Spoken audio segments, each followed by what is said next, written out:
It was going boom, boom, boom. And as I looked around at my friends, I could tell their hearts were boom, boom, booming too. Could the hamsters have appeared because of that storm? What are you going to call him? Mrs. Campbell trilled. Charlie didn't know. I think he had loads of ideas for Rottweilers and snakes and bird-eating spiders, but not so many for fluffy hamsters.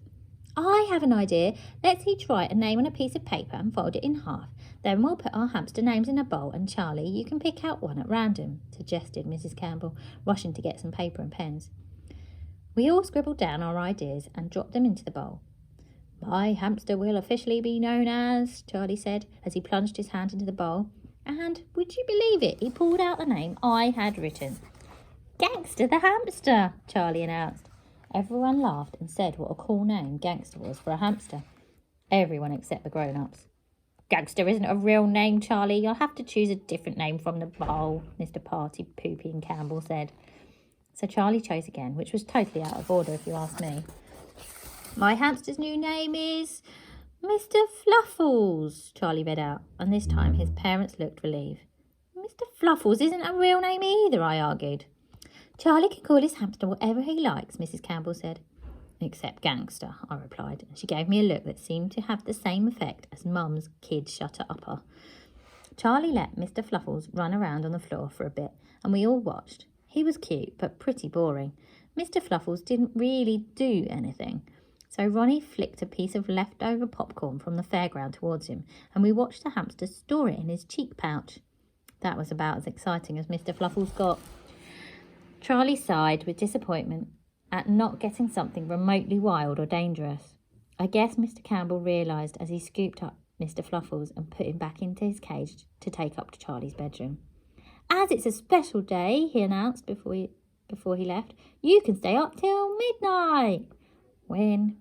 I don't know if they were letting us stay up late to make up for Charlie getting a hamster instead of an alligator, but it made us all really excited because everyone knows that the best things happen at midnight. Plus, I'd been starting to worry that Mr. and Mrs. Campbell might be parent bots set to boring mode, and that Charlie was in need of rescuing from a life of laminated rules and awful pet names, so I could at least put that out of my mind now. At about 11 o'clock, us boys got into our sleeping bags and in Charlie's living room. The girls were sleeping upstairs in Charlie's bedroom. Mr. and Mrs. Campbell checked on us one last time. Remember, lights out when the big clock dongs midnight, Mr. Campbell said, pointing to the grandfather clock standing in the corner of the room, and we all nodded politely before they went up to bed. The moment we heard their bedroom door shut, we pulled out the snacks which secretly stuffed in the bottom of our sleeping bags. I can't believe parents don't know about that trick yet. I'd bought the classic jumbo pack of marshmallows and a slightly squished but delicious choco-glazed donut. Eric had jelly babies and Ronnie had steak-flavoured crisps.